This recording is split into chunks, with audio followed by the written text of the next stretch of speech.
എറണാകുളം ചേന്ദമംഗലത്ത് കൊല്ലപ്പെട്ടവരുടെ മൃതദേഹങ്ങൾ പോസ്റ്റ്മോർട്ടത്തിനായി കളമശ്ശേരി മെഡിക്കൽ കോളേജിൽ എത്തിച്ചു. കൊലപാതകം നടന്ന സ്ഥലത്ത് ഫോറൻസിക് സംഘം പരിശോധന ആരംഭിച്ചു. ആൻമരിയ സണ്ണി വിവരങ്ങളുമായി ചേരുന്നു. പോസ്റ്റ്മോർട്ടത്തിനായി കളമശ്ശേരിയിൽ എത്തിച്ചിരിക്കുന്നു മൃതദേഹങ്ങൾ. കൂടുതൽ വിവരങ്ങൾ എന്താണ്? ഇപ്പോൾ അവിടെയാണോ ആൻമരിയ ഉള്ളത്? തീർച്ചയായിട്ടും അല്പസമയങ്ങൾക്ക് മുൻപാണ് ഈ കൊല്ലപ്പെട്ടവരുടെ മൃതദേഹം കളമശ്ശേരി മെഡിക്കൽ കോളേജിലേക്ക് പോസ്റ്റ്മോർട്ടത്തിനായി എത്തിച്ചിരിക്കുന്നത്. പോസ്റ്റ്മോർട്ടം നടപടികൾ ഇപ്പോൾ തുടർന്നുകൊണ്ടിരിക്കുകയാണ്. വളരെ വേഗം തന്നെ ഈ 3 പേരുടെയും പോസ്റ്റ്മോർട്ടം വളരെ വേഗം തന്നെ പൂർത്തിയാക്കുക എന്നതാണ് അധികൃതർ ലക്ഷ്യമിടുന്നത്. അതുകൊണ്ട് തന്നെ പോസ്റ്റ്മോർട്ടം നടപടികൾ ഇവിടെ മൃതദേഹം എത്തിയത് മുതൽ തന്നെ പോസ്റ്റ്മോർട്ടം നടപടികൾ വളരെ വേഗത്തിൽ ആരംഭിക്കുകയായിരുന്നു. ഇതിനുശേഷം ഇവരുടെ മൃതദേഹം എത്തിക്കുന്നത് കരിമ്പാടത്തുള്ള ഈ ബന്ധുവിന്റെ വീട്ടിലായിരിക്കും എത്തിക്കുക. ഉഷ എന്ന് പറയുന്ന മരിച്ച ആളുടെ ബന്ധുവിന്റെ വീട്ടിലേക്ക് മൃതദേഹം എത്തിക്കും. അതിനുശേഷം അവിടെ വെച്ച് പൊതുദർശനം ഉണ്ടാകും. പിന്നീട് അത് സംസ്കരിക്കുന്നത് ഈ പൈപ്പിലെത്തിയിട്ടായിരിക്കും മൃതദേഹം സംസ്കരിക്കുന്നത്. ഈ 3 പേരുടെയും മൃതദേഹം ഒരുമിച്ച് സംസ്കരിക്കുക എന്ന രീതിയിലേക്ക് പോകുന്നതിന് വേണ്ടിയിട്ടാണ് അവിടേക്ക് മാറ്റിയിരിക്കുന്നത്. എന്തായാലും ഇപ്പോൾ പോസ്റ്റ്മോർട്ടം നടപടികൾ ഇവിടെ കളമശ്ശേരി മെഡിക്കൽ കോളേജിൽ പുരോഗമിക്കുകയാണ്. സ്മിത, ശരി.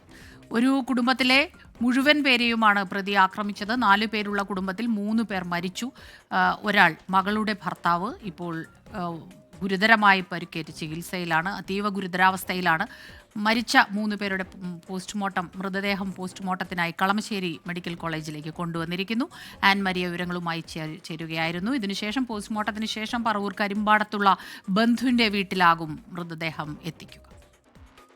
ആൻമരിയ, ഈ ഒരു വീട്ടിലെ മുഴുവൻ പേരും കൊല്ലപ്പെട്ടിരിക്കുന്നു. പ്രതി കുറ്റം സമ്മതിക്കുകയും ചെയ്തിരിക്കുന്നു. പോസ്റ്റ്മോർട്ടം റിപ്പോർട്ട് പുറത്തു വന്നതിന് ശേഷം ഏത് രീതിയിലാണ് തലക്കേറ്റ പരിക്കുകൾ? 3 പേരുടെയും തലയ്ക്ക്, അല്ലെങ്കിൽ 4 പേരുടെയും തലയ്ക്ക് ഇരുമ്പ് ദണ്ടുകൊണ്ട് വലിയ രീതിയിൽ ഗുരുതരമായി പരുക്കേൽപ്പിച്ചിട്ടുണ്ട്. ആ പരുക്കാണ് മരണകാരണം എന്നാണ് അറിഞ്ഞതെങ്കിലും പോസ്റ്റ്മോർട്ടം റിപ്പോർട്ട് ഏറ്റവും പ്രധാനപ്പെട്ടതാണ്. തീർച്ചയായിട്ടും ഈ വിനീഷയുടെ തലയിൽ 4 മുറിവുകൾ. ഈ മുറിവ് 8 സെന്റിമീറ്റർ വരെ നീളത്തിലുള്ളതാണ്. ഉഷയുടെ തലയിൽ 3 മുറിവുകളുമുണ്ട്. എല്ലാവർക്കും ഈ പരിക്കേറ്റത് കഴുത്തിന് മുകളിലാണ്. അതായത് തലയ്ക്കാണ് ഈ ഇരുമ്പ് വടി കൊണ്ട് ഈ പ്രതി എറിതു കൊണ്ടുവന്ന ഈ ഇരുമ്പ് സ്റ്റിക്ക് കൊണ്ട്, അത് നല്ല കട്ടിയുള്ള ഇരുമ്പ് സ്റ്റിക്ക് കൊണ്ട് തലയ്ക്കാണ് പരിക്കേൽക്കുന്നത്. അതുകൊണ്ട് തന്നെ ആ പരിക്ക് വളരെ ഗുരുതരമായിട്ടുള്ള പരിക്കുമാണ്. ഈ ആശുപത്രിയിൽ കഴിയുന്ന ചേന്ദമംഗലത്ത് കൊല്ലപ്പെട്ടവരുടെ മൃതദേഹങ്ങൾ പോസ്റ്റ്മോർട്ടത്തിനായി കളമശ്ശേരി മെഡിക്കൽ കോളേജിൽ എത്തിച്ചു. കൊലപാതകം നടന്ന സ്ഥലത്ത് ഫോറൻസിക് സംഘം പരിശോധന തുടങ്ങിയിട്ടുണ്ട്. ആൻമരിയ സണ്ണിയാണ് വിവരങ്ങളുമായി നമുക്കൊപ്പം ചേർന്നത്.